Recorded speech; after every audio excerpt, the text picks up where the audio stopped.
ఈ ప్రపంచానికి మరుగైన జ్ఞానం, నలిగిన జీవితాలను వెలిగింపచేసే జ్ఞానం, జీవాహారాన్ని అనుగ్రహించే జ్ఞానం, చుంటి తేనె ధారల కన్నా మధురమైన జ్ఞానం, అపవాది బాణాల నుండి హృదయాన్ని కంచెగా కాపాడే జ్ఞానం, మహోన్నతుని చేరుటకు మార్గాన్ని చూపే జ్ఞానం, ఆహుతవ్వబోతున్న ఆత్మలను నరకం నుండి రక్షించే జ్ఞానం, శాశ్వతానందాన్ని నింపే జ్ఞానం, దేవునికి దగ్గర చేసే జ్ఞానం, మహా సైన్యములకు అధిపతి అయిన మన తండ్రి పట్ల భయభక్తులను నింపే జ్ఞానం. ఈ జ్ఞానాన్ని మీకు అందిస్తున్నవారు ట్రూ విజ్డమ్ మినిస్ట్రీస్.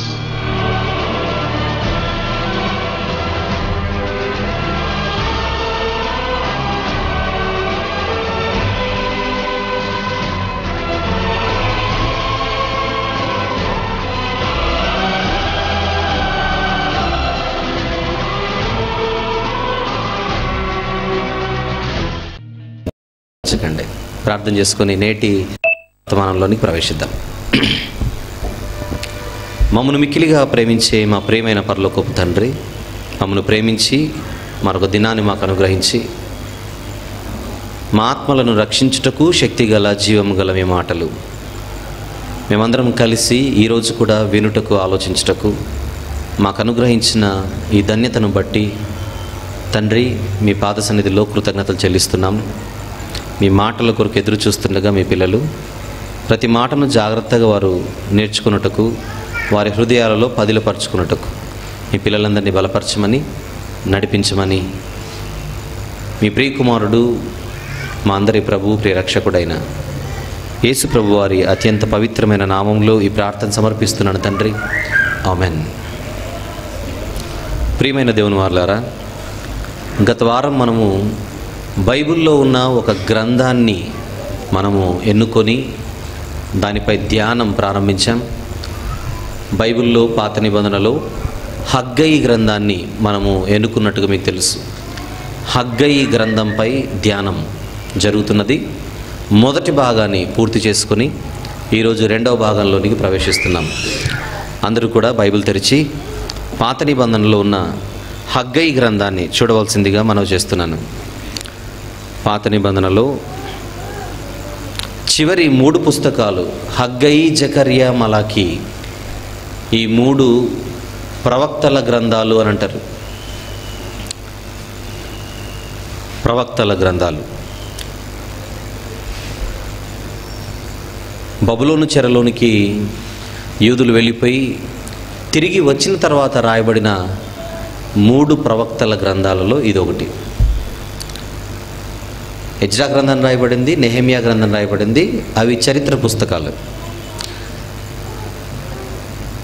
ప్రవక్తల గ్రంథాలుగా పేరుగాంచిన చెర నుండి బయటికి వచ్చిన తర్వాత రాయబడిన 3 గ్రంథాలలో ఇది మొదటి గ్రంథంగా మనం భావించవచ్చు. హగ్గయి గ్రంథం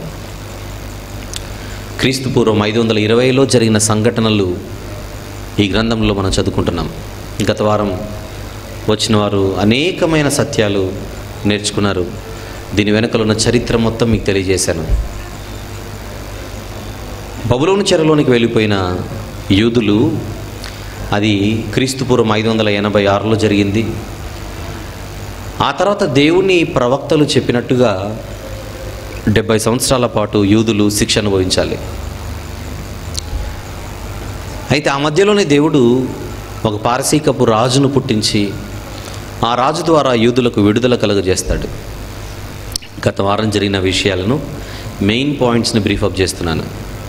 ఆ పారసీకపు రాజే కోరెషు. ఈ కోరెషు చక్రవర్తి యూదులకు విడుదల కలుగజేస్తాడు. విడుదల కలిగిన తర్వాత ఈ యూదా జనాంగం 3 దఫాలుగా తిరిగి యెరూషలేంకి వస్తారని తెలియజేశాను మీకు.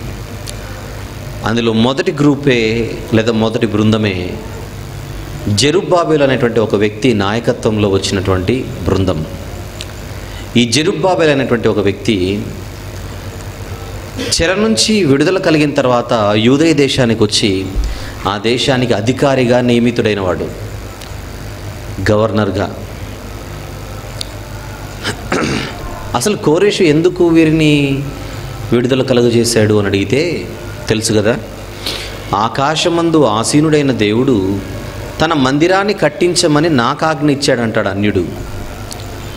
అవును, నెబుకద్నెజరు పరిపాలనలో కూలిపోయిన యెరూషలేము దేవాలయం, సొలొమోను గారు కట్టించిన దేవాలయం, ప్రపంచ అద్భుతాలలో ఒక మందిరం అది.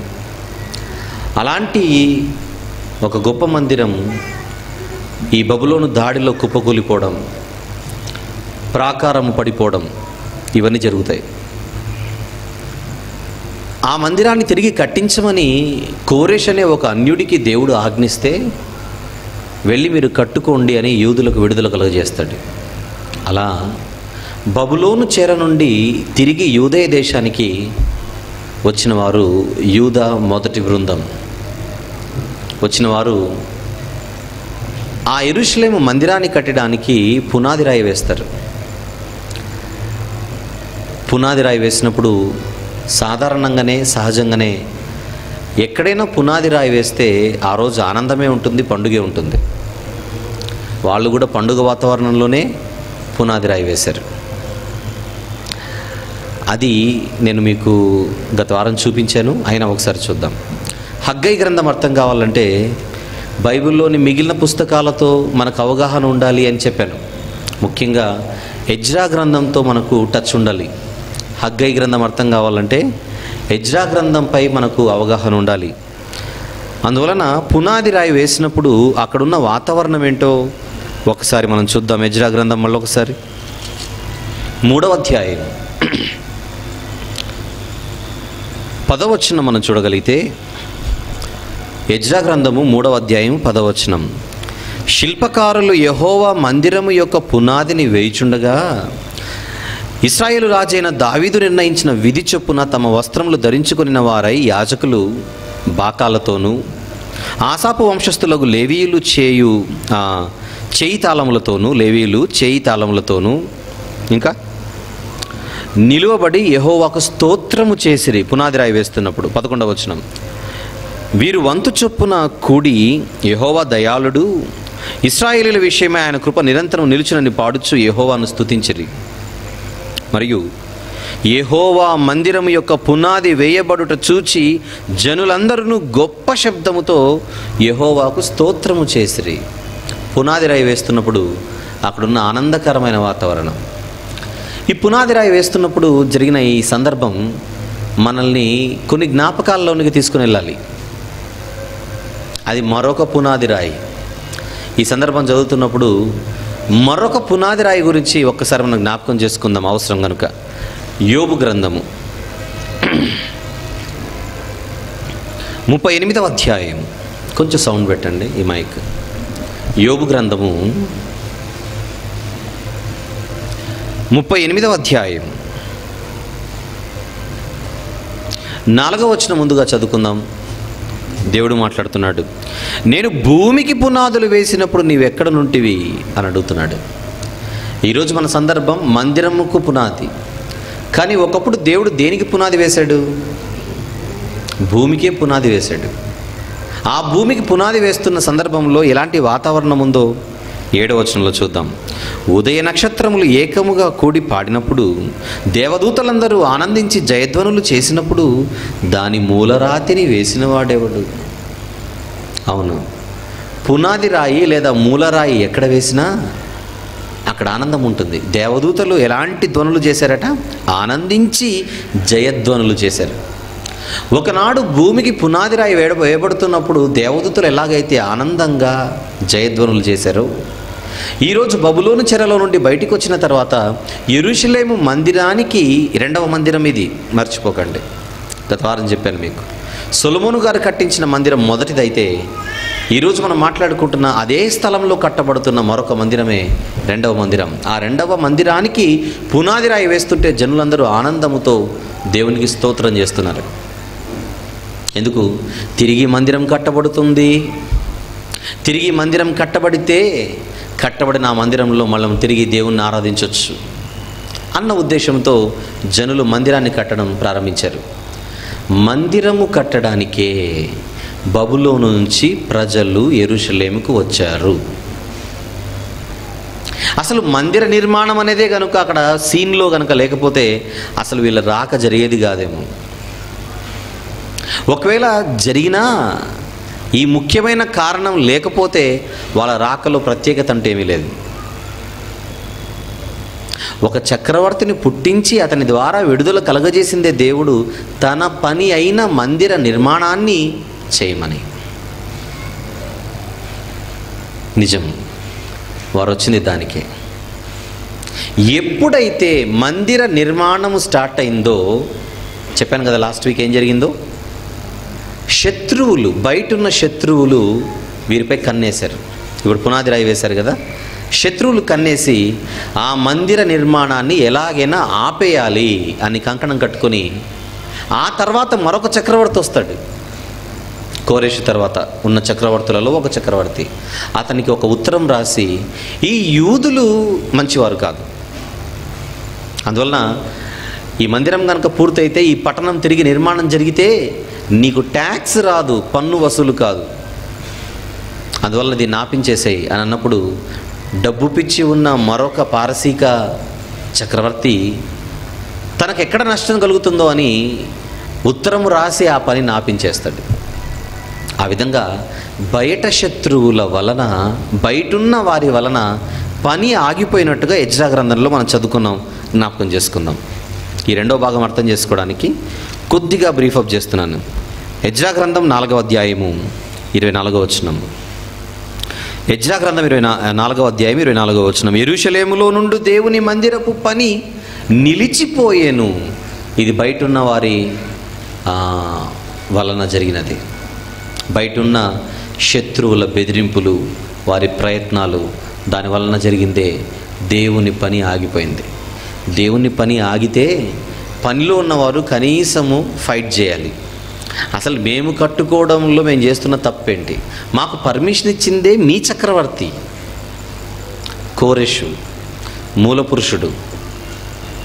అసలు మమ్మల్ని బబులోను చెర నుంచి బయటికి పంపించిందే మందిరం కట్టమనైతే, ఆ మందిరం కట్టుకోవడానికి వచ్చిన మమ్మల్ని తిరిగి మీరు ఎందుకు ఆపుతున్నారు? ఆపడానికి గల కారణాలు ఏంటి అని ఇక్కడ ఒక అడ్వకేట్ కనపడట్లేదు మనకు. ఒక న్యాయవాది కరువు అయ్యాడు ఇక్కడ.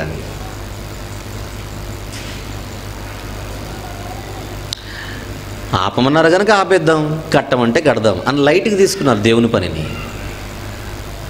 అలాగని దేవుని పనిని ఆపివేసిన వీరు, దేవుని మందిరాన్ని కట్టడం మానేసిన వీరు మరి సైలెంట్గా ఏమైనా ఉన్నారంటే అలా చేయట్లేదు. వారి ఇళ్లను మాత్రం గొప్ప గొప్ప వస్తువులతో కట్టుకోవడం ప్రారంభించారు. సొంతిళ్లను మాత్రం బాగా కట్టుకుంటున్నారు, దేవుని మందిరం మాత్రం వదిలేశారు గాలికి. కొన్ని సంవత్సరాల పాటు దేవుని మందిరం అలాంటి స్థితిలోనే ఉంది, ఒక్కడికి చలనం లేదు. అలాంటి పరిస్థితిలోనే దేవుడు తన సేవకుని పంపించాడు హెచ్చరించడానికి. ఆ సేవకుడే ఈరోజు మనం మాట్లాడుకుంటున్న హగ్గై.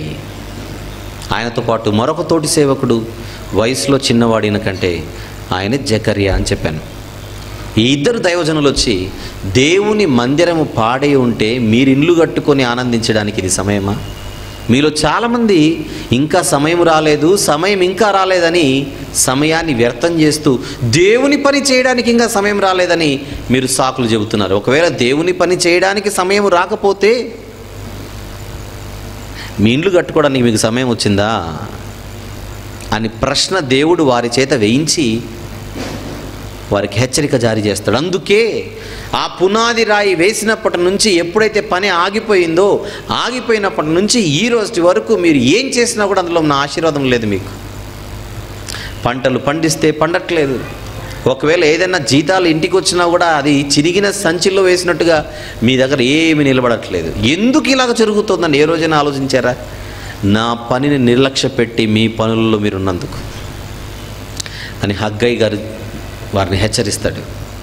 హెచ్చరించగానే ఇమ్మీడియట్గా అధికారైన జెరుబ్బాబెలు కానీ, ప్రధాన యాజకుడుగా ఉన్న యెహోషువ గారు కానీ, మిగిలిన శేషించిన జనులందరూ కలిసి మేము తప్పు చేశాం కనుక మేము దేవుని పని చేయడానికి సిద్ధపడుతున్నామని వారు మారు మనసు పొందినప్పుడు, వారి మనసులు మార్చుకున్నప్పుడు దేవుడు చెప్పాడు, భయపడకండి, నేను మీకు తోడై ఉన్నాను అని దేవుడు భరోసా ఇస్తాడు.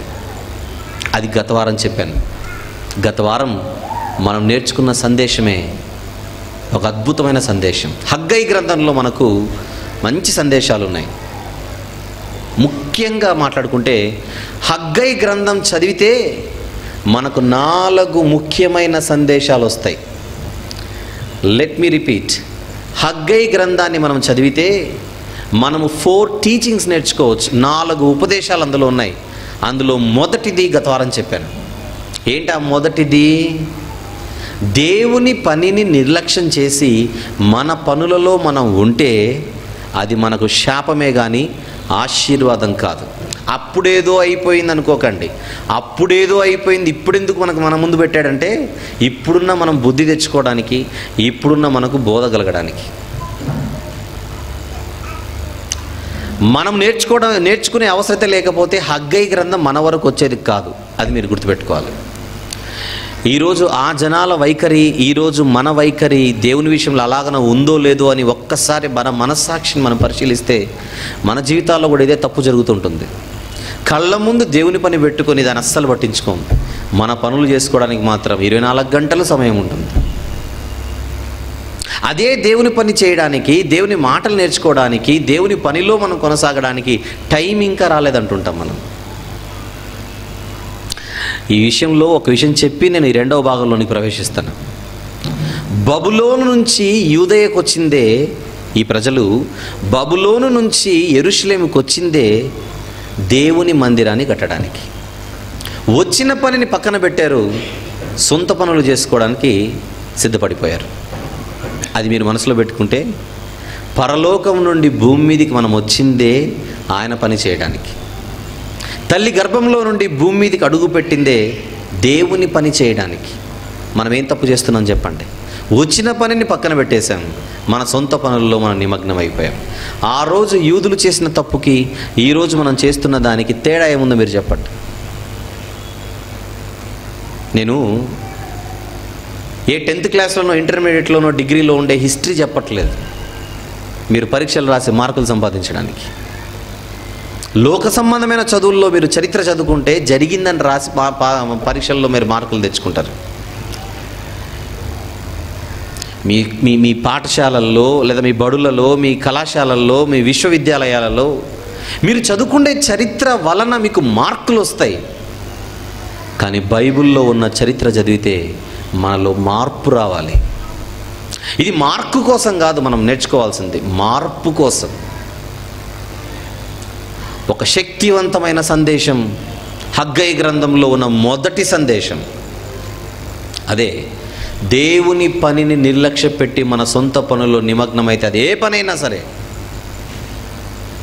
అది మనల్ని వెంటాడి తీరుతుంది. జాగ్రత్త, అది మనల్ని వెంటాడి తీరుతుంది. మీరు లక్ష్య చెప్పండి, మీ పనులలో మీకు విజయం కానివ్వండి, లేదా మీరు ఏ లక్ష్యమైతే మీరు పెట్టుకొని ముందుకెళ్తున్నారో ఆ లక్ష్యాన్ని మీరు సాధించలేరు. ఒకవేళ సాధించినా, చూసావా నేను సాధించానంటే అది దేవుడిచ్చిన బ్లెస్సింగ్ కాదు, సాతాను వేసిన మరొక తంత్రం. అది సాతాను వేసిన తంత్రం. అది ఈ విషయమై మనల్ని మనం గద్దించుకుందాం, మనల్ని మనం హెచ్చరించుకుందాం, జాగ్రత్త పడతాం.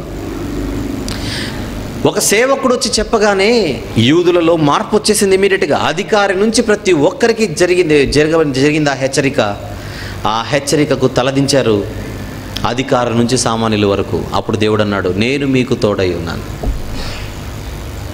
ఎంత మంచి మాటలు ఈ మొదటి సందేశంలో నేర్చుకుంటున్నాం.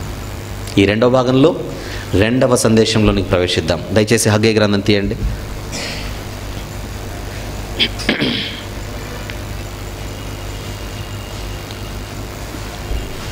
హగ్గై గ్రంథం 2వ అధ్యాయం. మొదటి అధ్యాయంలో ఒక సందేశం మనం చదువుకున్నాం. ఈ 2వ అధ్యాయంలో ఏం జరిగిందో చూద్దాం. మొదటి వచనం, 7వ నెల 21వ దినమున యెహోవా వాక్కు ప్రవక్తయగు హగ్గైకి ప్రత్యక్షమై సెలవిచ్చింది. ఏం సెలవిచ్చిందో చూద్దాం తర్వాత. 7వ నెల 21వ దినమున దేవుని వాక్కు హగ్గై ప్రవక్తకు వస్తున్నది. అంతకుముందు ఎప్పుడు వచ్చింది? మొదటి అధ్యాయం 1వ వచనం. అంతకుముందు ఎప్పుడు వచ్చింది దేవుని వాక్కు? మొదటి అధ్యాయం 1వ వచనం. రాజైన దర్యావేషు ఏలుబడి యందు 2వ సంవత్సరము 6వ నెల మొదటి దినం. 6వ నెల మొదటి దినం. 6వ నెల మొదటి దినం మొదటి సందేశం వచ్చింది. 7వ నెల 21వ దినం రెండో సందేశం వస్తుంది. యూదులు మందిర నిర్మాణం ప్రారంభించగానే ఏం జరిగిందో మీకు చెప్పానుగా. శత్రువులు ఉత్తరం రాసి చక్రవర్తికి పని ఆపించేశారు. బయట ఉన్న శత్రువులు. ఆ చక్రవర్తి వెళ్ళిపోతాడు తర్వాత. ఇక ఇక్కడ మనం చూస్తున్న రాజైన దర్యావేషు కాలం. రాజైన దర్యావేషు కాలం. ఈ దర్యావేషు వచ్చేసరికి వీళ్ళు హగ్గై ప్రవక్త, జకరియా ప్రవక్త వచ్చి చెప్పిన తర్వాత ఎజ్రా గ్రంథంలో చదువుకుంటాం మనం. అది హెచ్చరించగానే వీళ్ళందరి పని ఇదే. ఇప్పుడు మనము హగ్గై గ్రంథం 1వ అధ్యాయము చివరి వచనం చదువుకుందాం ఒకసారి. హగ్గై గ్రంథం 1వ అధ్యాయం చివరి వచనం. వారు కూడి వచ్చి రాజైన దర్యావేషు యొక్క ఏలుబడి యందు 2వ సంవత్సరం 6వ నెల 24వ దినమున సైన్యములకు అధిపతియగు తమ దేవుని మందిరపు పని చేయ మొదలుపెట్టిరి. మొదలుపెట్టిన తర్వాత ఏం జరిగిందో మీకు చెప్పాలి ఇక్కడ నేను. పని మొదలుపెట్టిన తర్వాత ఈ శత్రువులు ఉన్నారే బయట, ఈ శత్రువులు మళ్ళీ వీళ్ళ దగ్గరకు వస్తారు. ఎవరి దగ్గరికి? పని ఆపమని చెప్పిన తర్వాత మీరు ఎందుకు పని మళ్ళీ మొదలుపెట్టారు? అసలు ఈ పనిలో ఎవరెవరు ముఖ్యంగా ఉండి ఈ పని చెప్పారు? మొత్తం పేర్లు ఇవ్వండి, మీ పేర్లు పై పంపిస్తామని అందరి పేర్లు తీసుకొని శత్రువులు మళ్ళీ చక్రవర్తికి లెటర్ రాస్తాడు. Second letter. శత్రువుల సెకండ్ లెటర్ ఇది. ఎవరికి? ఈ రాజైన దర్యావేషు. అంతకుముందు అర్థహశస్త ఆ రాజు ఉంటాడు, ఇప్పుడు దర్యావేషు వస్తాడు. రాసి వీళ్ళు ఏమని చెబుతారంటే, హగ్గై గారి ప్రవేశం అయిన తర్వాత వీళ్ళు ఇచ్చిన ఆన్సర్ ఏంటంటే, మేము మందిరం కట్టడానికి పర్మిషన్ ఇచ్చింది మొదటి రాజు కోరెషు, ఆపమని చెప్పడానికి ఇంకా ఆ తర్వాత ఎవరికి పర్మిషన్ లేదు, గనక మేము కట్టుకుంటాం, మమ్మల్ని పంపించింది ఆయన, మాకు విడుదల కలగజేసింది ఆయనని ఇప్పుడు వీళ్ళు కౌంటర్ అటాక్ చేస్తారు. ఆర్గ్యుమెంట్స్లో వీళ్ళు ఏం చేస్తారంటే అర్జెంటుగా చక్రవర్తికి లెటర్ రాసి, అయ్యా ఇంతకుముందు వీళ్ళు మందిర నిర్మాణం ప్రారంభిస్తే మేము లెటర్ రాస్తే చక్రవర్తి ఆపేయమని చెప్పాడు, ఇప్పుడు మళ్ళీ మొదలుపెట్టారు. అసలు మళ్ళీ మొదలుపెట్టి మేము వెళ్ళి మీరు ఎందుకు మొదలుపెట్టారని అడిగితే కోరేషే మాకు పర్మిషన్ ఇచ్చాడు, కోరేషే పంపించారని చెప్తున్నారు, మాకు నమ్మకాలు లేవు, నిజంగా కోరేష్ పంపించాడో లేదో ఎవడికి తెలుసు. ఒకవేళ అదే కనుక జరిగింటే మీ రాజగ్రంథాలలో ఉంటాయి, మీ గ్రంథాలు, ప్రతిరోజు జరిగే గ్రంథాలు రిపోర్ట్స్ అన్నీ కూడా వాళ్ళు రికార్డ్ చేస్తుంటారు. రాజైన దర్యావేషు వీళ్ళు చెబుతున్నట్టుగా ఒకవేళ నిజంగా కోరేషు పర్మిషన్ ఇచ్చాడో లేదో మీరు చెక్ చేయండి, ఒకవేళ అవి లేకపోతే మాత్రం అర్జెంటుగా ఈ పనిని ఆపించేయండి అని శత్రువులు మళ్ళీ లెటర్ రాస్తారు ఒక చక్రవర్తికి. అప్పుడు దర్యావేషు ఏం చేస్తాడు, ఈ లెటర్ చదివి ఒకసారి చెక్ చేయండి కోరేష్ ఏమని పని చేశాడో లేదో మా పితరుడు అని ఆయన మొత్తం చెక్ చేయిస్తే కోరేషు యూదులను మందిరం కట్టుకోమని పర్మిషన్ ఇచ్చి పంపించినట్టుగా ఆయన అన్న ప్రతి మాట, ఆకాశమందు ఆసీనుడైన దేవుడు మందిరం కట్టించమని నాకు ఆజ్ఞించాడని ఆయన చెప్పిన ప్రతి మాట ఆ రాజరిక గ్రంథాల్లో ఉంటాయి. అప్పుడు దర్యావేషు రిప్లై రాస్తాడు ఈ శత్రువులకు ఏమని, బాబు ఈ మందిరం కట్టుకోమని చెప్పింది మా పితరుడే, అందువల్ల మీరు ఆపడానికి మీరెవ్వరు కూడా ముందుకు వెళ్ళకూడదు, ఇక మీరెవ్వరూ పని ఆపకండి, పైపెచ్చు అది ఎప్పుడో పూర్తవ్వాల్సిన మందిరం ఇంకా పూర్తవ్వలేదు, ఇప్పుడు ఆ మందిరం త్వరగా పూర్తవ్వడానికి మీరే సహకారం అందించాలని లెటర్ రాస్తాడు శత్రువులకి. ఏమని? ప్రతిరోజు వాళ్ళకి ఏం అవసరమో అది మీరే అందించాలని కూడా పెడతాడు. ఇప్పుడు ఇది ఎలా ఉంది చూడండి, వాళ్ళకు అవసరమైనవన్నీ ఇక మీరే అందించాలి, తాము చేసినదే తమ నెత్తి మీదికి రావడం అంటే అదే. దేవుడు తోడై ఉంటే ఆపరేషన్ ఎలా ఉంటుందో చూడండి. ఒకప్పుడు భయపడిపోయి ఆపారు, తాళం ఇచ్చేశాడు దర్యావేషు. ఒకసారి ఆ సందర్భం ఆ లెటర్లో ఏముందో ఒకసారి చూద్దాం. లెటర్ చదవడం బాగుంటుంది కదా, లెటర్ ఎప్పుడు బాగుంటుంది, చదువుకుందాం. ఎజ్రా గ్రంథం. హగ్గై అర్థం కావాలంటే ఎజ్రాలో మనము జరిగిన సందర్భాలు, రాయబడిన సందర్భాలు చదువుకోవాలి. ఎజ్రా గ్రంథము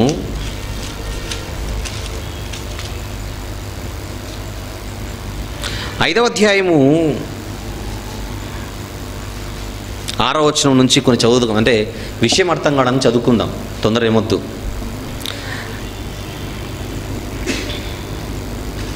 6వ వచనం నుంచి, నది యువతల అధికారి అయిన తత్తెనయ్యును శతర్బోజ్నయ్యును నది యువతల ఉండి వారి పక్షంగానున్న అపర్శకాయులను రాజైన దర్యావేషునకు పంపిన ఉత్తరము నకలు.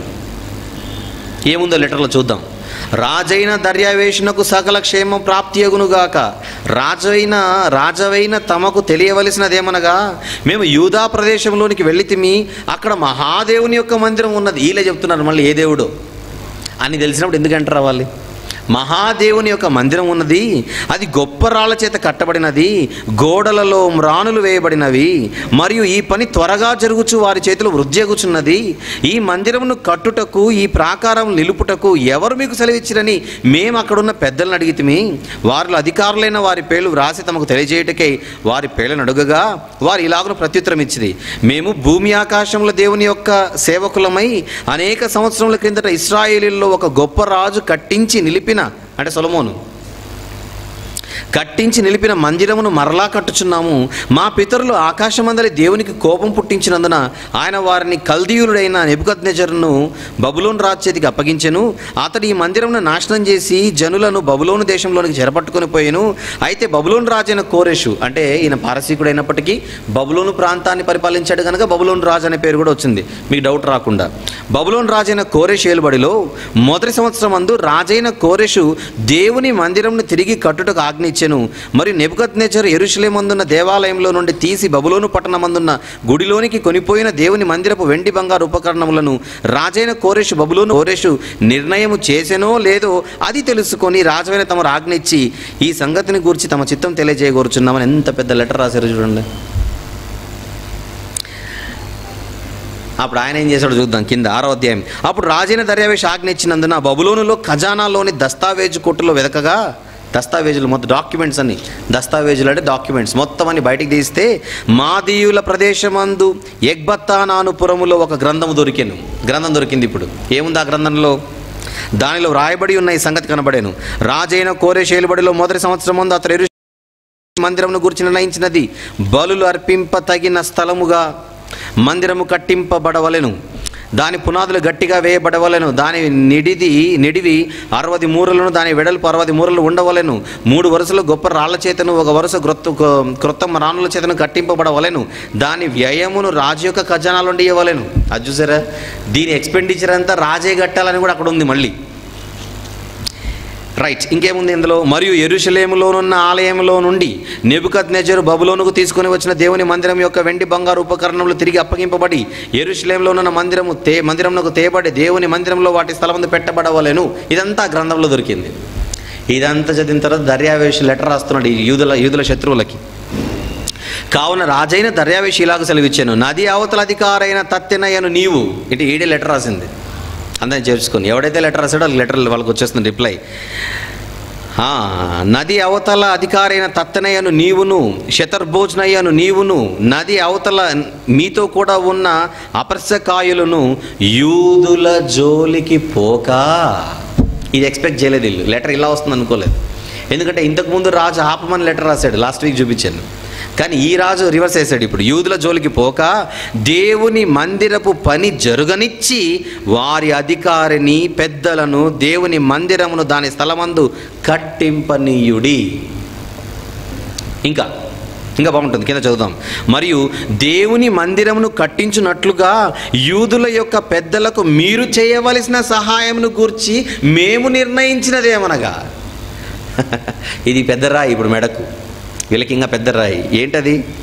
రాజు యొక్క సొమ్ములో నుండి, అనగా నది అవతల నుండి వచ్చిన పన్ను, ట్యాక్స్, అంటే ట్యాక్స్ వస్తుంది అక్కడ నుంచి, ఆ ట్యాక్స్ వీళ్ళు పంపాలి రాజుకి. మీరేం చేయాలి? ఆ పనిలో నుండి వారు చేయు పని నిమిత్తము తడవు ఏమాత్రమును చేయక వారి వ్యయమునకు కావలసిన దాన్ని మీరే ఇయ్యాలి. ఎలా ఉంది దేవుని ఆపరేషన్? సూపర్ కదా.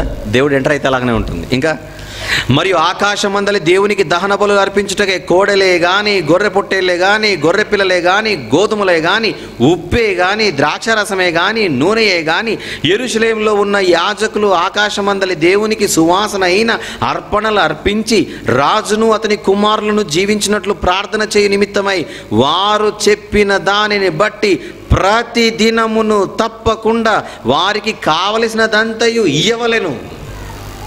హోంవర్క్ పెద్దదైపోయింది ఇప్పుడు వీళ్ళకి.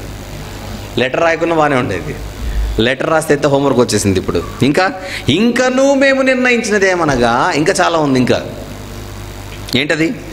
ఎవడైనను ఈ ఆజ్ఞను భంగపరిచిన ఎడల వాని ఇంటి వెన్నుగాడి ఊడదీయబడి నిలువనెత్తబడి దాని మీద వాడు ఉరి తీపబడును. ఆ తప్పును బట్టి వాని ఇల్లు పెంటరాసి చేయబడును. దేవుని మందిరాన్ని ఆపిస్తే గబడ్దార్ అంటున్నాడు అక్కడ అన్యుడు, దర్యావేషు. ఇంకా 12, ఏ రాజులే కానీ, ఇది చూడండి ఎంత బాగుంటుందో, ఏ రాజులే కానీ ఏ జనులే కానీ ఈ ఆజ్ఞను భంగపరిచి యెరూషలేములోనున్న దేవుని మందిరమును నశింపజేయుటకై చెయ్యి చాపిన ఎడల తన నామమును అక్కడ ఉంచిన దేవుడు వారిని నశింపజేయును. దర్యావేషు అను నేనే ఆజ్ఞిచ్చితిని, మరియు అది అతివేగముగా జరగవలెనని వ్రాయించి అతడు తాకీదుగా పంపించెను. ఎంత ఓపెన్ అయిపోయింది డోర్. మీకు ఎలా అనిపిస్తుంది చదివేటప్పుడు చెప్పండి? నేను ఎన్నిసార్లు చదువుకున్నాను ఇది ఆనందించడానికి. ఎందుకంటే శత్రువుల పన్నాగం కొడుతుంది ఇక్కడ. మీరు ఎప్పుడు దేవుని పనిలో మీరు యథార్థంగా ఉంటే ఆపరేషన్ అనేది స్టార్ట్ అవుతుంది. బైబిల్లో ఇన్స్పిరేషన్స్ అంటే ఇవే. మీరు ఎప్పుడైనా ఇన్స్పిరేషన్ కావాలంటే అర్జెంట్ బైబిల్ చదివండి అంతే. ఆ బైబిల్లో ఉన్న భక్తుల జీవితాలు మీరు స్టడీ చేయాలి. చాలాసార్లు చెప్పాను, మళ్ళీ మీకు గుర్తు చేస్తాను. కొన్ని సంవత్సరాల కిందట నేను ఒంటరిగా అయిపోయినప్పుడు నాకు ఇన్స్పిరేషనే బైబిల్లో ఉన్న నెహెమ్యా గారు. అప్పుడే గ్రంథాలు నేను వివరించడం స్టార్ట్ చేశాను. నేను వివరించిన మొదటి గ్రంథమే నెహెమ్యా గ్రంథం. వాళ్ళ ఇన్స్పిరేషన్. దేవుని ఆపరేషన్ ఎలా ఉంటుందో వీళ్ళందరి జీవితాలు చదివితే మనకు అర్థమైపోతుంది. చదువుతుంటే మనకు ఆకలి అనిపించదు చూడండి, కానీ ట్రాక్ తెలియాలి, ఎలా చదవాలో మీకు తెలియాలి. అది తెలియకపోతే మీకు మ్యాటర్ ఎప్పుడు అర్థం కాదు. అది తెలియకపోతే మ్యాటర్ ఎప్పుడు అర్థం కాదు. ఏ జనులకైతే భయపడి పని ఆపారో అప్పుడు సేవకుల ప్రవేశం. మీరు స్టార్ట్ చేసి చూడండి దేవుడు ఎలా గట్టిస్తాడో. అక్కడ స్టార్ట్ అయింది పని. అక్కడ పని స్టార్ట్ అవ్వగానే సాతానుగాడు మళ్ళీ పని స్టార్ట్ చేశాడు. అంతవరకు వాడు సైలెంట్గా ఉన్నాడు, పని ఆగిపోయిందిగా. దేవుని పని ఆగిపోతే వాడికి ఆనందం, వాడు సైలెంట్గా ఉంటాడు. పని స్టార్ట్ అయితేనే ప్రాబ్లం. పని స్టార్ట్ అయితేనే ప్రాబ్లం. ఇందాక మీరు చదువుకున్నారు హగ్గయి 1వ అధ్యాయం చివరి వచనంలో దేవుని మందిరపు పని మళ్ళీ మొదలైంది. మొదలవగానే మళ్ళీ వాడు లెటర్ రాయించాడు. ఈసారి దేవుడు ఏం చేశాడు? Return letter. ఏ శత్రువులు అయితే ఆపాలనుకుంటున్నారో ఆ శత్రువులని దగ్గరుండి గట్టించమన్నాడు. ఇక ఆయన రాసిన పెద్ద మాట ఏంటంటే ఫ్యూచర్లో ఏ రాజులు కూడా ఆపకూడదు. ఇక మొత్తం క్లియర్ అయిపోయింది చూడండి. మందిరము కట్టడానికి మొత్తం మార్గం అంతా క్లియర్ అయిందా లేదా చెప్పండి? కంప్లీట్గా క్లియరెన్స్. ఒక రకంగా చెబితే దర్యావేషు ఇచ్చిన లెటర్ని ఏమనొచ్చో చెప్పనా? ఎన్ఓసి అంటారు. ఎన్ఓసి అంటే నో అబ్జెక్షన్ సర్టిఫికెట్. కట్టుకోవచ్చు, నో ప్రాబ్లం, పర్మిషన్ వచ్చేసింది. బ్యూటిఫుల్. ఇప్పుడు ఆనందంగా కట్టేయాలి కదా, మందిరం ఆనందంగా కట్టేయాలి. ఇప్పుడు మీకు అద్భుతమైన సీక్రెట్ చెప్తాను. సాతాను మందిర పనిని ఆపడానికి వాడు మొదట ఎన్నుకునింది బయట ఉన్న వాళ్ళని. ఆ ప్లాన్ ఫెయిల్ అయింది. ఫెయిల్ అయిందని ఇప్పుడు మీరు చదివారు. యూదులు కానివారు అంటే బయటివారు, బయట వారిని పట్టుకొని దేవుని పనిని ఆపాలని సాతాను ఒక స్కెచ్ చేశాడు. అది ఫెయిల్ అయింది. ఇప్పుడు మీరు గుర్తుపెట్టుకోవాలి, ఎప్పుడైతే సాతానుగాడికి బయట ద్వారాలు క్లోజ్ అవుతాయో వాడు లోపలికి ఎంటర్ అవుతాడు. మీకు అర్థమైందో లేదో? బయటున్న వాళ్ళ వలన ఒకవేళ ప్రాబ్లమ్స్ అరైజ్ అయ్యి బయటున్న వాళ్ళ చేత సమస్యలు సృష్టిస్తే వీళ్ళు పని ఆపుతారని వాడు ప్లాన్ చేస్తే బయటున్న వారి వలన అవ్వలేదు, పని జరగడానికి డోర్ ఓపెన్ అయింది. ఇప్పుడు సాతానుగాడు ఏం స్కెచ్ చేశాడో చెప్పనా? అలాగైతే ఇప్పుడు నేను లోనున్నోళ్ళను పట్టుకోవాలి, లోపలున్నోళ్ళను పట్టుకొని పని ఆపేలా నేను చేయాలి. ఇప్పుడు ఆ ప్రయత్నమే స్టార్ట్ అయింది. అదే 2వ అధ్యాయం. రండి, హగ్గయి గ్రంథం 2వ అధ్యాయం. ఇంత నేను చెప్పకుండా మీకు 2వ అధ్యాయం చదివిస్తే మీకు ఏం అర్థం కాదు. అందుకే జాగ్రత్తగా తీసుకొని వెళ్తున్నాను, విషయాన్ని చాలా జాగ్రత్తగా తీసుకొని వెళ్తున్నాను. హగ్గయి గ్రంథం 2వ అధ్యాయం మొదటి నుంచి చదువుకుందాం. 7వ నెల 21వ దినమున యెహోవా వాక్కు ప్రవక్త యగు హగ్గయికి ప్రత్యక్షమై సెలవిచ్చినదేమనగా, నీవు యూదా దేశపు అధికారి యగు షయల్తీయేలు కుమారుడైన జెరుబ్బాబెలుతోను ప్రధాన యాజకుడగు యెహోజాదాకు కుమారుడైన యెహోషువతోను శేషించిన జనులతోనూ ఇట్లనుము. ఎందుకు మళ్ళీ చెబుతున్నాడంటే ఇక్కడ ఏదో ప్రాబ్లం వచ్చింది. దేవుడు మళ్ళీ ఎంటర్ అయ్యాడంటే ఇక్కడ ఏదో ప్రాబ్లం వచ్చింది. ఆల్రెడీ ప్రాబ్లం ఉన్నప్పుడే దేవుడు ఎంటర్ అయ్యి నేనున్నాను మీరు కట్టండి అని అన్నట్టు. అది 6వ నెల 1వ దినం చెప్పిన తర్వాత ఎప్పుడు స్టార్ట్ చేశారు? 23 రోజులకు స్టార్ట్ చేశారు. 1వ అధ్యాయం చివరి వచనంలో 6వ నెల 24వ దినమున, అంటే దేవుడు చెప్పిన 23 రోజులకి పని స్టార్ట్ చేశారు. ఇప్పుడు మళ్ళీ మెసేజ్ ఎప్పుడు వస్తుంది? 7వ నెల 21, అంటే మహా అంటే ఒక నెల రోజులు. పని స్టార్ట్ చేసిన నెల రోజులకే దేవుడు మళ్ళీ వచ్చి మాట్లాడుతున్నాడంటే ఆ నెల రోజుల్లో ఏదో ప్రాబ్లం స్టార్ట్ అయింది. ఏం స్టార్ట్ అయిందో చూద్దాం. 3వ వచనం, పూర్వకాలమున ఈ మందిరమునకు కలిగిన మహిమను చూచిన వారు మీలో ఉన్నారు కదా, అట్టి వారికి ఇది ఎట్టిదిగా కనపడుచున్నది, దానితో ఇది ఎందునను పోలినది కాదని తోచుచున్నది కదా. మళ్ళీ చదువుదాం 3వ వచనం, మీకు మ్యాటర్ అర్థం కావాలి బాగా. పూర్వకాలమున ఈ మందిరమునకు కలిగిన మహిమను, అంటే సొలొమోను కట్టించిన మందిరం ఎంత వైభవంగా ఉన్నదో, ఎంత గొప్పగా ఉన్నిందో చూసిన వాళ్ళు ఇంకా అక్కడ ఉన్నారు వృద్ధులై. అంటే ఆ మందిరాన్ని చూసి చెరలోనికి వెళ్ళిపోయి తిరిగి వచ్చిన వారిలో, బతికి తిరిగి వచ్చిన వారిలో కొంతమంది ఉన్నారు ఇంకా వృద్ధులుగా ఉన్నవారు. అలాంటి వాళ్ళకి ఈ మందిరం ఎలా కనపడుతుంది? అసలు ఆ మందిరంతో పోలిస్తే ఈ మందిరం పెద్ద మందిరంలా కనపడట్లేదు కదా. 4వ వచనం, అయినను యెహోవా ఆజ్ఞ ఇచ్చినదేమనగా, జెరుబ్బాబెలు ధైర్యము తెచ్చుకోము, ప్రధాన యాజకుడకు యెహోజాదాకు కుమారుడవైన యెహోషువా ధైర్యము తెచ్చుకోము, దేశములోనున్న సమస్త జనులారా ధైర్యము తెచ్చుకొని పని జరిగించుడి, నేను మీకు తోడుగా ఉన్నాను, ఇదే సైన్యములకు అధిపతి యెహోవాకు. నెల రోజులకే మళ్ళీ ధైర్యం తెచ్చుకోమంటున్నాడంటే ఏం జరిగిందో చెప్పండి. నెల రోజులకే మళ్ళీ ఏదో ప్రాబ్లం వచ్చింది. ఆ వచ్చిన ప్రాబ్లం వలన వీళ్ళు మళ్ళీ ధైర్యాన్ని కోల్పోతున్నారు. ఎందుకంటే 1వ అధ్యాయంలో ఆల్రెడీ వారిని హెచ్చరించి కదా, ధైర్యంగా ఉండండి, పని చేయండి, నేను మీకు తోడై ఉన్నాను అని చెప్పాడు. ఎవరు? దేవుడు. నేను మీకు తోడై ఉన్నానన్న మాట 1వ అధ్యాయంలో ఒకసారి చూద్దాం. 13వ వచనం, అప్పుడు యెహోవా దూతైన హగ్గయి యెహోవా తెలియజేసిన వార్తను బట్టి జనులకు ప్రకటించినదేమనగా, నేను మీకు తోడై ఉన్నాను, తోడుగా ఉన్నాను, ఇదే యెహోవాకు అని ధైర్యపరిచాడు. బయట నుంచి వచ్చిన ప్రాబ్లమ్స్ వల్ల మీరు భయపడకండి, తోడుగా ఉన్నానని చెబితే స్టార్ట్ చేశారు. స్టార్ట్ చేసిన తర్వాత మొత్తం క్లియర్ అంతా అయిపోయింది. దేవుడు చక్కని మార్గాన్ని వాళ్ళకి క్లియర్ చేశాడు. అయితే ఎప్పుడైతే మందిరం పని కొనసాగుతుందో అప్పుడు పని చేస్తున్న వారిని నిరుత్సాహపరిచే విధంగా ఈ పెద్ద మనుషుల మాటలు స్టార్ట్ అయినాయి. ఎవరు ఆ పెద్ద మనుషులు?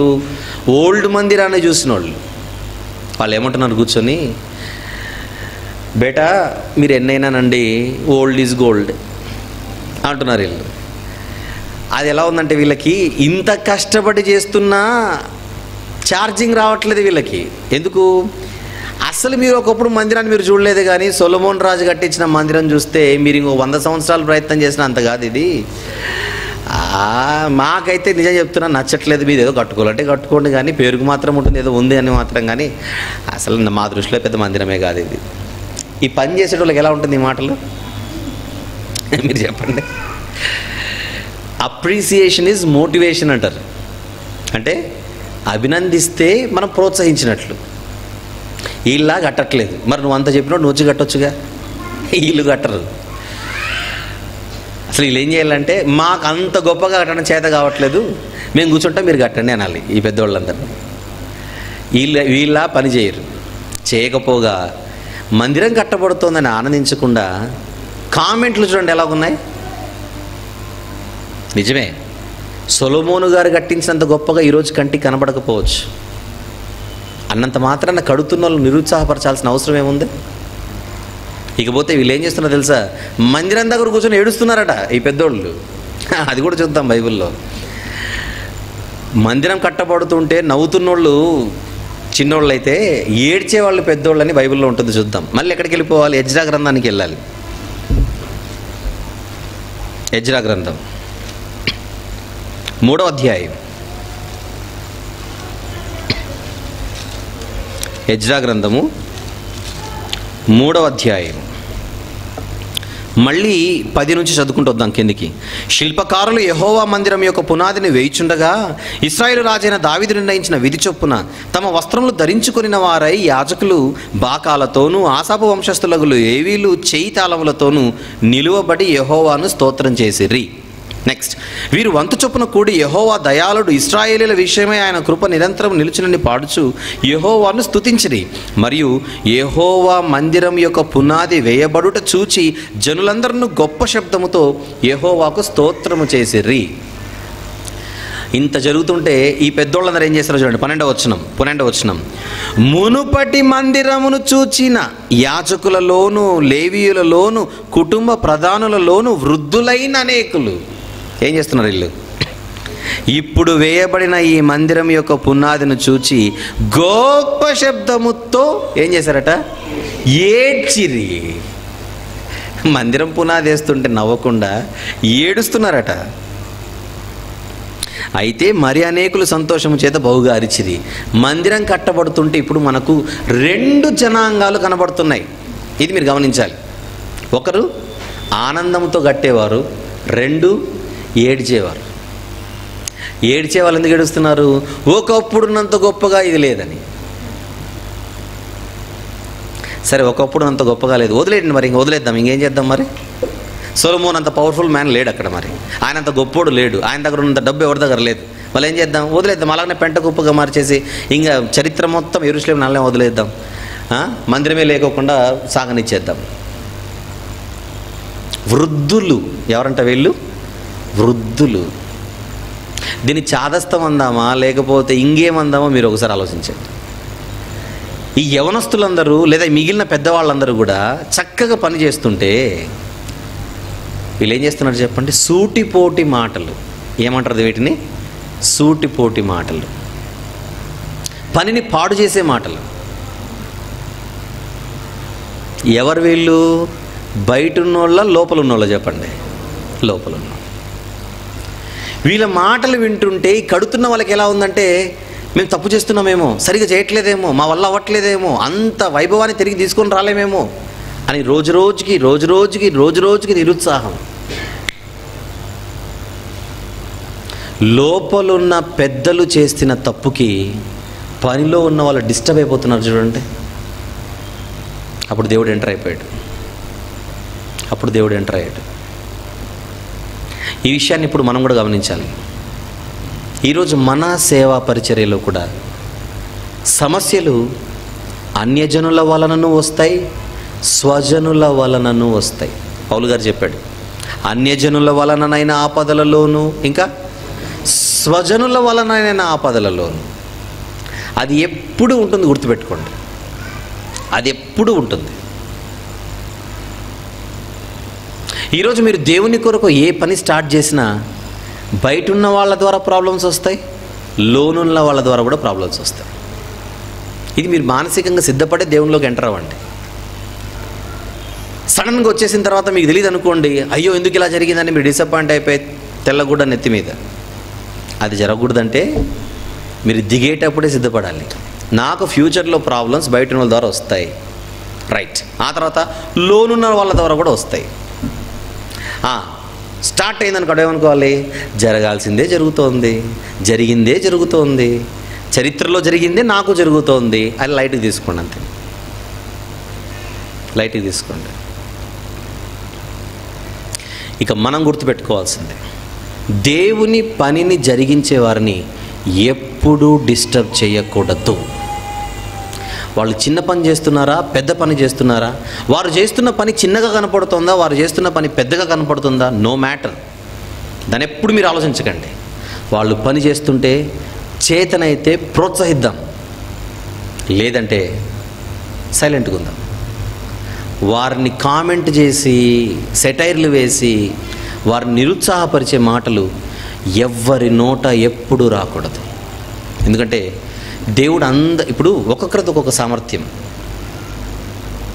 మీరు పాటలు బాగా పాడేవాళ్ళు ఉన్నారు, వాళ్ళు పాడిన తర్వాత నన్ను పాడమంటే నేను పాడితే వింటారా? మీరు వినరు. మాకు ఈ టార్చర్ వద్దు బాబు అంటారు. అంతేనా? నాకు ఎందులో అయితే సామర్థ్యం ఉందో అందులో నేను ముందుకెళ్ళాలి.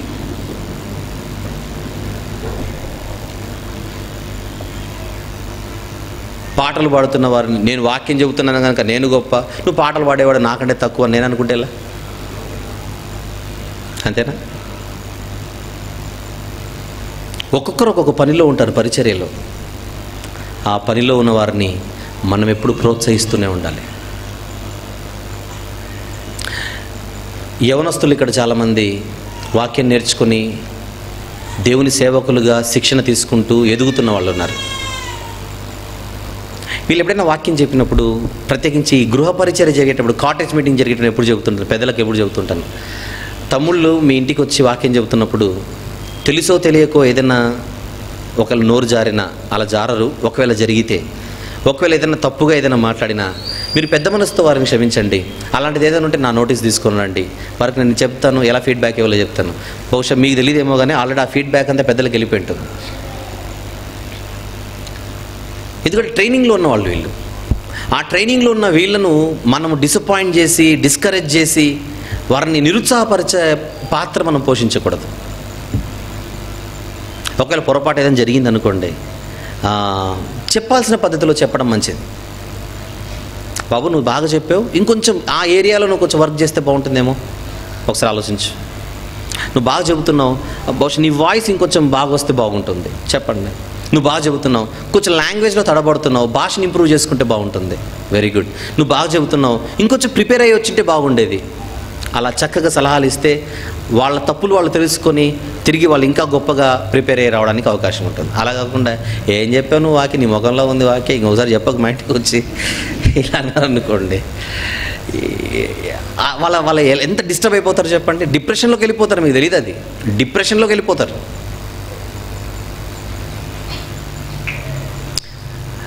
ఇంటిని ఇల్లు కట్టి చూడు, పెళ్లి చేసి చూడు అంటారు. దానిలో కంటే కష్టమైందే ఒక మనిషిని కట్టి చూడు. దేవునిలో చాలా కష్టం. ఒక మనిషిని దేవునిలో నిలబెట్టాలంటే చాలా జాగ్రత్తగా డీల్ చేయాలి. ఏదో ఒక మాటతో అనేసి వాళ్ళని దూరం చేసుకోవడం కాదు.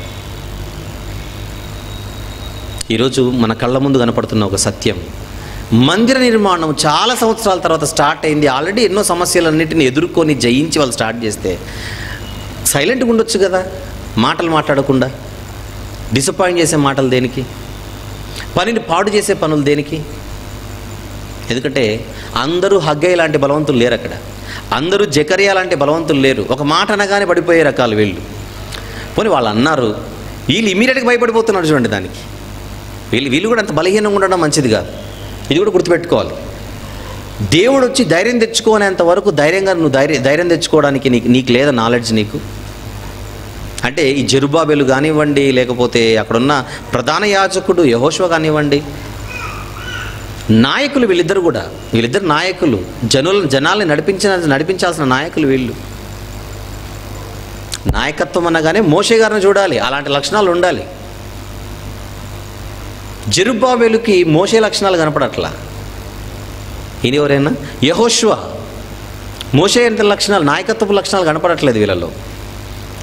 నాయకులే కానీ అంత పవర్ఫుల్గా లేరు. మోషే నడిపిస్తుంటే జనాల్ని ఏకంగా సముద్రమే అడ్డొచ్చింది, భయపడిపోయాడంటే మోషే గారు. ఎంత ఈజీగా దాన్ని డీల్ చేశాడు. ఆఫ్టర్ ఆల్ ఏదో రెండు మాటలు అన్నారు అంతే. ఆ 2 మాటలకి భయపడిపోతే ఎలా? ఆ సముద్రం అడ్డు వస్తే ఆయన ఏం చేయాలి?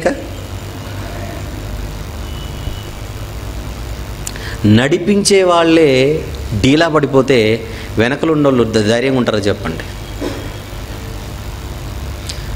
నాయకులు, దేవుని భక్తులు ఎవరైతే బైబిల్లో ఉన్నారో వాళ్ళ మనం చూసేది ఏంటో చెప్పన్నా, ధైర్యవంతులు, పిరికివారు కాదు.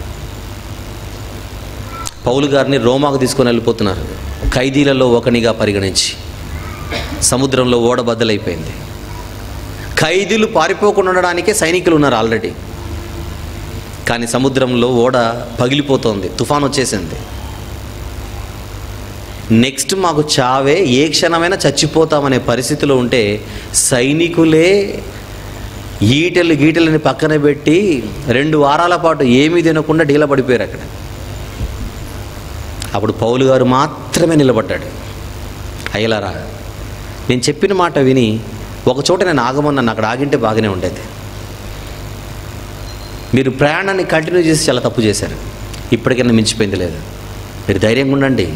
నేను ఏ దేవుని పక్షానైతే ఉన్నానో ఆ దేవుడు తన దూతను పంపించి నాకు భవిష్యత్తు చెప్పాడు, మీకేం కాదని. మీలో ఎవ్వని తల వెంట్రుక కూడా రాలదు. ధైర్యంగా ఉండండి, తినండి ప్లీజ్ అంటాడు ఆయన. వాళ్ళు తినాలని ఈయన రొట్టెలు తింటాడు. అసలు ఈయనకు ధైర్యం చెప్పాల్సిన వాళ్ళు ఆ సైనికులు, కానీ సెక్యూరిటీకే ఈయన సెక్యూరిటీ అయ్యాడు. ఇక్కడ కూడా అంతే. ఒక మోషే గారిని చూడండి, ఇక్కడ హగ్గై గారిని చూడండి, అక్కడ పౌలు గారిని చూడండి. వీళ్ళందరూ ఎవరు చెప్పండి? ధైర్యశాలి. వీళ్ళందరూ కూడా ధైర్యవంతులు. వీళ్ళేదో 4 మాటలని వీళ్ళు డీలా అయిపోతే అంత సున్నితమైన మనస్తత్వం సేవలో మంచిది కాదు. ఇది గుర్తుపెట్టుకోండి. వీళ్ళు సున్నితమైన మనస్కులు కనుకనే డీలా పడిపోతున్నారు.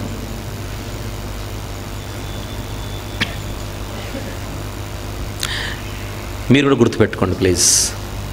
ఈరోజు ఈ వాక్యం వింటున్న ప్రతి ఒక్కరు కూడా మీరు దేవునిలో ఉండాలి అని మీరు ఎప్పుడైతే డిసైడ్ అవుతారో, బయటున్న వాళ్ళ మాటలైనా మిమ్మల్ని బాధపరుస్తాయి, వాళ్ళ చేష్టలు, వాళ్ళ ప్రవర్తనలు, వాళ్ళ ప్రయత్నాలు, లేదా లోపలున్న వాళ్ళ ద్వారా అయినా మీకు ఇబ్బందులు కలుగుతాయి. 10 మంది 10 మాటలు అంటారు, అనకుండా అయితే ఉండదు. ఇది ముళ్ళ బాట, నాట్ పూల బాట. ఖచ్చితంగా ఏదో ఒకటి నన్ను కామెంట్ చేసి తిడతారు. అప్పుడు నువ్వేం చేయాలి? వీళ్ళలాగా డీలా పడిపోకు. జరగాల్సిందే జరుగుతోంది, జరిగిందే జరుగుతోంది అని మీరు ధైర్యంగా ఉండాలి. తప్పితే చాలామంది నాకు చెబుతుంటారు, అన్న నేను చాలా సెన్సిటివ్ అన్న, ఎవరైనా ఒక మాట అంటే తట్టుకోలేనంటే, తట్టుకోలేకపోతే నువ్వు చేతగానోడు సేవలో ఉండి. ఆ మాట రాకూడదు అసలు. అది స్త్రీలైనా పురుషులైనా ఎప్పుడు గుర్తుపెట్టుకోండి. సేవలో దిగిన తర్వాత నేను సెన్సిటివ్ అని మాత్రం అస్సలు అనకండి. నేను చాలా సున్నితమైన మనస్తత్వం, నేను చాలా ఫీల్ అయిపోతాను, నా గురించి మీకు తెలియదంటే ఆ ఫీలింగ్ ఉన్నోడివి నువ్వు అసలు సేవలో రాణించలేవు. నాకు ఎవరైనా చెప్పారనుకోండి, అన్న పలానోళ్ళు పలానా మాట అన్నారంటే నేను 4 మాటలు అంటాను. ఇప్పుడు ఏం చేస్తావు? ఎవరు అంటేనే నువ్వు ఫీల్ అయ్యావు, నేనంటే ఇంకా ఫీల్ అవుతావు. నేను ఇంకా గట్టిగా అంటాను. మళ్ళీ ఏం చేద్దాం? అలానే ఇంట్లో కూర్చో, సేవకు రాకు, అలానే ఉండిపో, అలాగనే పోతావు ఏదో ఒక రోజు. ఆ తర్వాత ఫైనల్గా కేసులో వస్తాడు, ఎందుకు ఇవ్వాలి నాయన అని. ఏదో ఒకదానికి ఇవ్వంటే ఎందుకు ఇస్తాడు ఆయన? ఏం చేసి వచ్చావంటే ఇంట్లో కూర్చొని వచ్చానని చెప్పాలి. ఎందుకు నా పని చేయలేదంటే పలానా రోజు పలానా ఆయన ఒక మాట అంటే ఉన్నానంటే ఆ మాట అన్నోడు నా దగ్గరకు వస్తున్నాడు మారిపోయి, నువ్వేమైనా అని అడుగుతాడు. లేదా నిన్ను అన్నోడు కూడా వెళ్ళిపోతున్నాడు, నువ్వు వాడినెంబడి వెళ్ళిపోను అంటాడు. వద్దు, గట్టిగా ఉండాలి, మనం బలంగా ఉండాలి. అపవాది తంత్రములను ఎదిరించుటకు మనల్ని ఎలా ఉండమన్నాడు? దేవుడిచ్చు సర్వాంగ కవచమును ధరించుకొని బలవంతులై ఉండుడి. బలవంతులు, బలహీనులుగా ఉండడం మంచిది కాదు, మంచిది ఏమాత్రం కాదు. రైట్, అందుకే చెప్తున్నాడు. హగ్గై గ్రంథం 2వ అధ్యాయం, హగ్గై గ్రంథం 2వ అధ్యాయం 3వ వచనం నుంచి, పూర్వకాలమున ఈ మందిరమునకు కలిగిన మహిమను చూచిన వారు మీలో ఉన్నారు కదా, అట్టి వారికి ఇది ఎట్టిదిగా కనబడుచున్నది, దానితో ఇది ఎందునూ పోలినది కాదని తోచున్నది కదా. అయినను యెహోవా ఆజ్ఞించినదేమనగా, జెరుబ్బాబెలు ధైర్యము తెచ్చుకొమ్ము, ప్రధాన యాజకుడకు యెహోజాదాకు కుమారుడైన యెహోషువ ధైర్యము తెచ్చుకొమ్ము, దేశంలోనున్న సమస్త జనులారా ధైర్యము తెచ్చుకొని పని జరిగించుడి. పని ఆపకండి, పని జరిగించండి, పని ఆపకండి. నేను మీకు తోడుగా ఉన్నాను, ఎవడు దూరం అయితే నీకేంటి ప్రాబ్లం?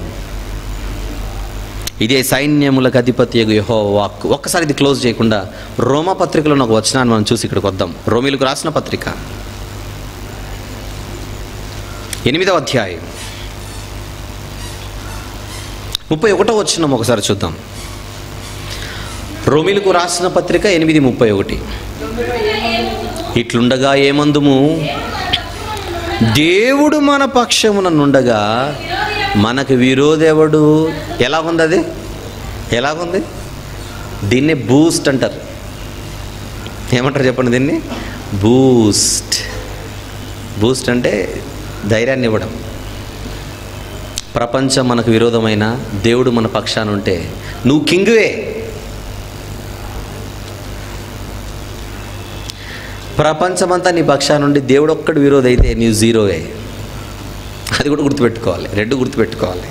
హగ్గై 2 5వ వచనం. మీరు ఐగుప్తు దేశంలో నుండి వచ్చినప్పుడు నేను మీతో చేసిన నిబంధన జ్ఞాపకం చేసుకొనుడి. నా ఆత్మ మీ మధ్యన ఉన్నది కనుక భయపడకుడి. నేనున్నాను, భయపడకండి. నేనున్నాను, భయపడకండి. మరియు సైన్యములకు అధిపతియగు యెహోవా సెలవిచ్చినదేమనగా, ఇక కొంతకాలం ఇంకొక మారు ఆకాశమును, భూమిని, సముద్రమును, నేలను నేను కంపింపజేతును. నేను అన్యజనులందరినీ కదిలింపగా అన్యజనులందరి యొక్క ఇష్ట వస్తువులు తేబడును. నేను ఈ మందిరమును మహిమతో నింపుదును. ఇదే సైన్యములకు అధిపతియగు యెహోవా వాక్కు. ఈ మందిరం భవిష్యత్తు ఏంటో నేను చెబుతున్నాను. మహిమతో నింపబడబోతోంది. ఈ మందిరం మహిమతో నింపబడబోతోంది. నెక్స్ట్, వెండి నాది కదా, 8వ వచనం. వెండి నాది, బంగారు నాది, ఇదే సైన్యములకు అధిపతియగు యెహోవా వాక్కు. ఈ కడవరి మందిరము యొక్క మహిమ మునుపటి మందిరము యొక్క మహిమను మించునని సైన్యములకు అధిపతియగు యెహోవా సెలవిచ్చుచున్నాడు. ఈ స్థలమందు నేను సమాధానము నిలుపనను గ్రహించేదను. ఇదే సైన్యములకు అధిపతియగు యెహోవా వాక్కు. ప్రత్యేకించి 9వ వచనాన్ని మాత్రం చూద్దాం. ఈ కడవరి మందిరము యొక్క మహిమ మునుపటి మందిరం యొక్క మహిమను మించును. ఇది భవిష్యత్. మునుపటి మందిరం చాలా గొప్పదని మీలో కొంతమంది చెబుతున్నారు కదా, వాళ్ళకి ఈ మెసేజ్ చెప్పండి. ఇప్పుడు ముందున్న మందిరం చాలా గొప్పదని చాలామంది మీ దగ్గర మాట్లాడుతున్నారు కదా, వాళ్లకు తెలియవలసిన సత్యం మీరు చెప్పాలి. భవిష్యత్తు చెబుతున్నాను. మునుపటి మందిరం ఒకవేళ గొప్పది అని మీరంటే దానికి మించిపోయేట్టుగా ఈ మందిరాన్ని నేను చేస్తాను.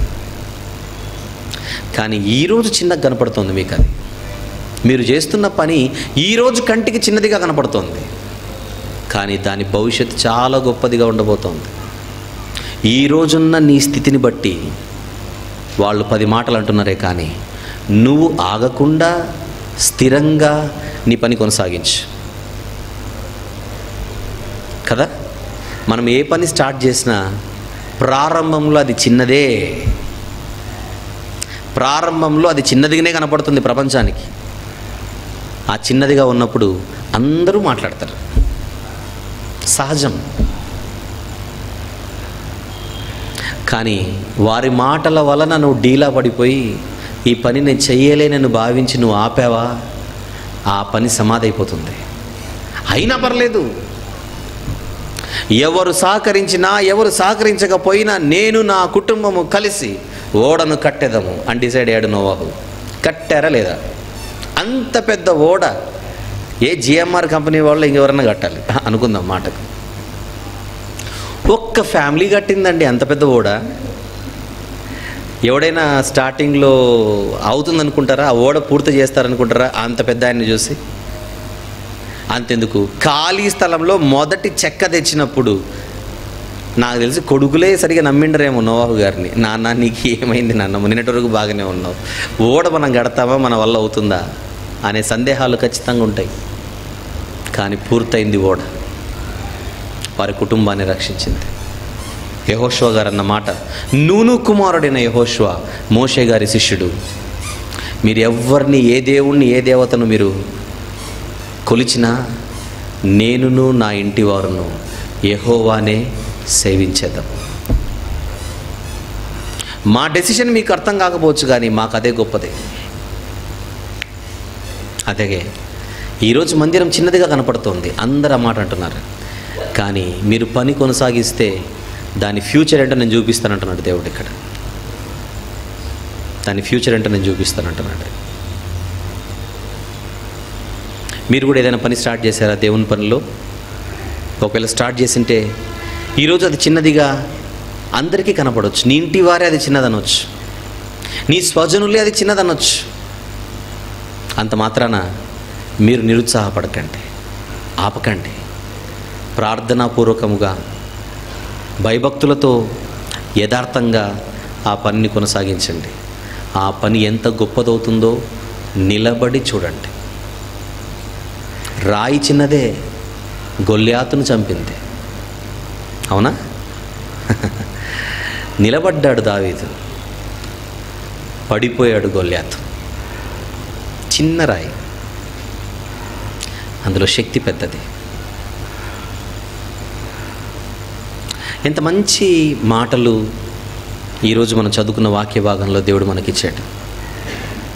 దేవునికి నచ్చనిది పనిని ఆపడం, దేవునికి నచ్చేది పనిని కొనసాగించడం. 2000 మంది సేవకులను తయారు చేయాలని ఒక టార్గెట్ పెట్టుకున్నాను నేను, తెలుసు కదా మీకు. 5 ఏళ్లలో ప్రారంభంలో చిన్నదే. మొట్టమొదట ఖైరతాబాద్లో చెప్పాను ఈ నిర్ణయము. ఖైరతాబాద్లో చెప్పాను, ఇదిగో నేను 2000 మంది సేవకులు తయారు చేయాలనుకుంటున్నాను, ఆసక్తి ఉన్న వాళ్ళు వచ్చేయండి అన్నాను. ఆ రోజు ఎన్ని వచ్చింటే ఒక 5 అప్లికేషన్లు 6 అప్లికేషన్లు వచ్చాయి నాకు, అంతే. ఆపలేదు నేను. ఇంత పెద్ద ఆ రోజు 2 గంటల్లో ఏమో చెప్పాను వాక్యం, 1.5 గంట 2 గంటలు చెప్పి ఆసక్తి ఉన్న వాళ్ళ అప్లికేషన్లు అంటే 5. నేను ఎంత నిరుత్సాహపడిపోవాలి, నేను ఎంత డీలా పడిపోవాలి? నా పర్లేదు, 10 మంది రాని పర్లేదు. 5 ఏళ్లలో 2000 మంది అవరేమో అన్నారు. అవ్వకపోతే పోనీ నేనేం చేయాలి? నా ప్రయత్నం నేను చేస్తాను. అలాగా నేను 5 ఏళ్లలో 2 మంది నన్ను పెట్టుకుండేనా? 5 ఏళ్లలో నేను ఒక్కొక్క సంవత్సరానికి ఒక్కొక్కరిని పెట్టుకుని 5గురిని తయారు చేయదునంటే ఇంకా ఆ లక్ష్యం పెట్టుకోవడం కంటే మానేయడం మంచిది. ఊహల్లో దరిద్రం ఎందుకు? పెట్టుకునేదేమో డైరెక్ట్గా పెద్ద టార్గెటే పెట్టుకుందాం. 2000 అంటే ఎంతవరకు వస్తారో చూద్దాం మరి. అలా హైదరాబాద్లో స్టార్ట్ చేశాను నిదానంగా. అది కర్నూలు వాళ్ళకి నచ్చింది, కర్నూలు వాళ్ళు స్టార్ట్ చేసేసారు. అది నిదానంగా అనంతపురం వాళ్ళకి నచ్చింది, అనంతపురం వాళ్ళు స్టార్ట్ చేసేసారు. అది నిదానంగా గుంటూరు వాళ్ళకి నచ్చింది, గుంటూరు స్టార్ట్ చేసేసారు. ఈరోజు కడపలో ప్రయత్నాలు జరుగుతున్నాయి, బెంగళూరులో జరుగుతున్నాయి. ఒక చిన్ని ఆలోచన, ప్రారంభంలో చిన్నదే, అంతేనా? అలాగని మొదటి రోజు వచ్చిన 5 అప్లికేషన్లకి నేను నిరుత్సాహపడి ఇలా ధైర్యాన్ని కోల్పోయి ఆ రోజు నేను పనిని ఆపేసింటే, రెస్పాన్స్ జరగలేదు, వదిలేద్దాం అనుకునింటే, ఈరోజు అప్లికేషన్లు 100 మంది ఇచ్చిండొచ్చు, వస్తున్న వాళ్ళు 30 మంది అయ్యిండొచ్చు. రాని 70 మందితో నాకు సంబంధం లేదు, వస్తున్న 30 నా ఆస్తి. వీళ్ళని తయారు చేయాలి, వీళ్ళని తయారు చేయాలి. ఇవన్నీ సేవకునిలో ఈ మానసిక సిద్ధపాటు ఎప్పుడు కలిగి ఉండాలి. అదంతా ఎలా తెలుస్తుంది మనకు? ఇదిగో బైబిల్ని మనం ఇలా చదివినప్పుడు. ఆ రోజు దేవుడు అన్న మాట, పని జరిగించుడి, భవిష్యత్తులో మీకు మంచి రిజల్ట్ ఉంటుంది అన్న మాట ఈరోజు హగ్గై గ్రంథంలో యూదులకు చెబుతున్నాడని మాత్రం కాకుండా ఈరోజు మనం చేసే ప్రతి పనిలో దేవుడు ఈ మాట చెబుతున్నాడు అనుకోండి. ఎవరు ఏమన్నా పట్టించుకోకండి.